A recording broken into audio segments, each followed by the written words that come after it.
Hi everyone. In this video, we are going to see the summary and analysis of the poem Out of the Cradle, Endlessly Rocking, written by Walt Whitman. Walt Whitman was an American writer. His period was between 1819 and 1892. Now let's see the biography of Walt Whitman. He was an American poet, essayist, and journalist. He was born on May 31st, 1819 in Huntington, New York, US. He worked as a journalist, a teacher, and a government clerk. His major poetry collection is Leaves of Grass, which was published in the year 1855. On the assassination of Abraham Lincoln, he authored two poems, O Captain, My Captain, and When Lilacs Last in the Dooryard Bloomed.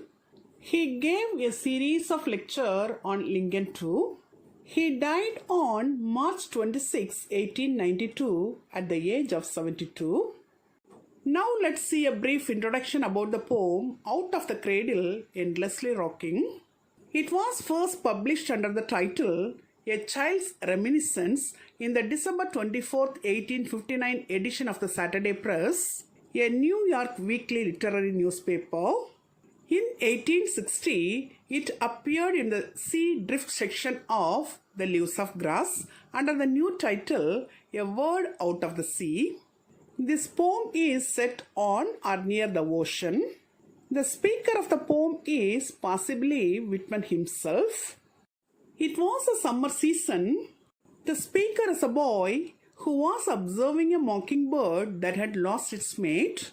This poem talks about the song of a mockingbird, murmur of the sea, and the speaker's discovery of his vocation as a poet.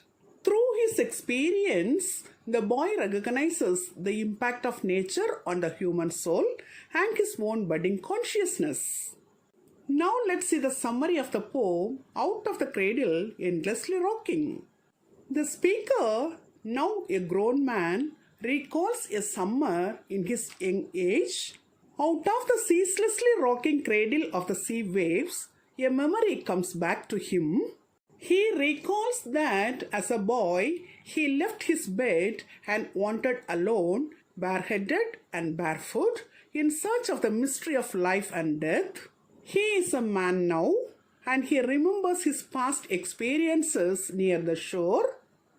It was the month of May. On the Paumanok seashore, lilacs were in bloom.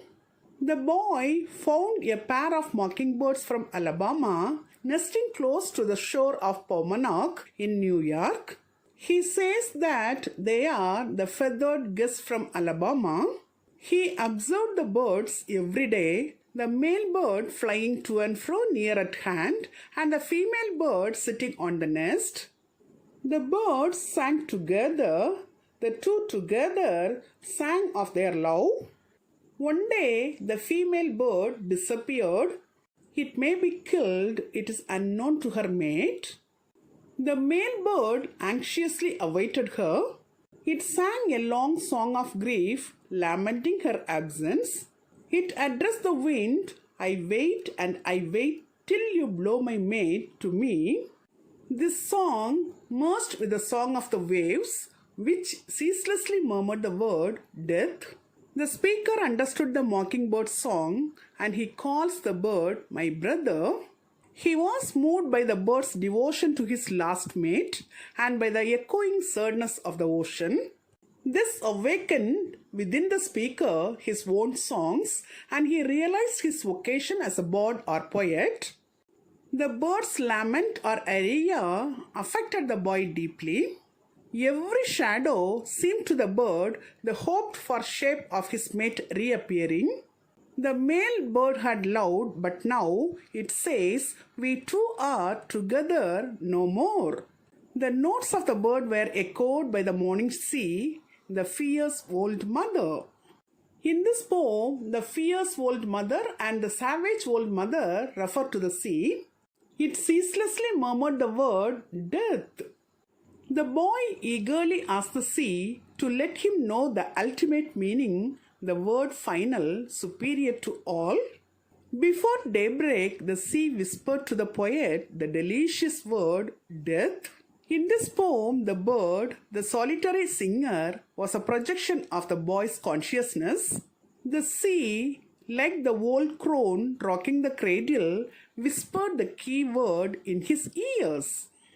Till now, we have seen the summary of the poem. Now let's see the analysis of the poem.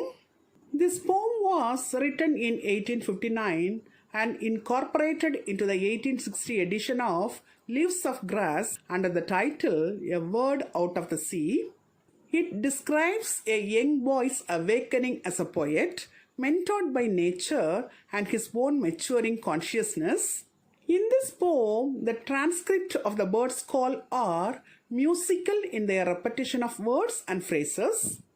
The opening of the poem is marked by an abundance of repeated prepositions describing movement such as out, over, down, up, and from. These repeated prepositions convey the poet's struggle to come to consciousness. This poem focuses on the seashore.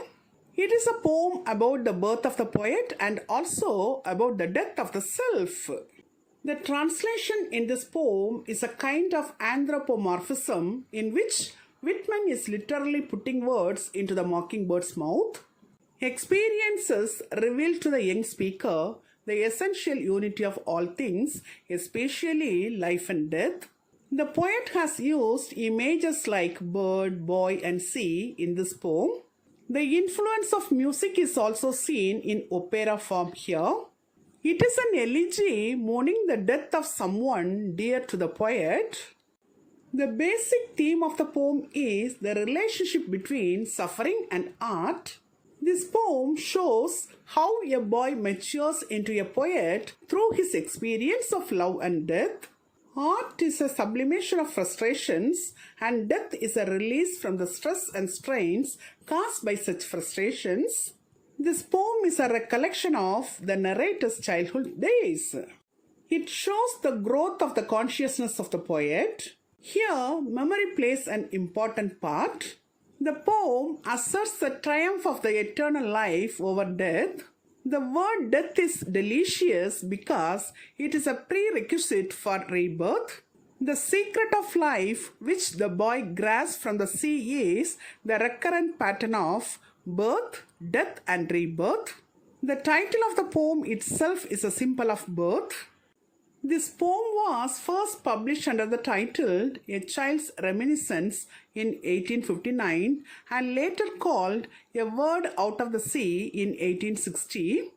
In 1871, it is titled as Out of the Cradle, Endlessly Rocking. The present title suggests a word from the sea, and that word is death. The sun and the moon, the land and the sea, and the stars and the sea waves are symbolic scenery in the poem. This poem is very melodious and rhythmic and may itself be compared to an aria. The use of dactylic and trochaic meter is very appropriate in describing the motion of the sea waves and their meaning. Here we can see a kind of harmony of parts like the bird's song, the waves' murmur, and the boy's emotions. In this poem, the poet is a chanter of pains and joys and the uniter of here and hereafter. Till now, in this video, we have seen the summary and analysis of the poem Out of the Cradle, Endlessly Rocking, written by Walt Whitman. Hope you would have understood it very clearly. Thank you for listening. For more videos on English language and literature, subscribe and watch our YouTube channel, English Language Waves.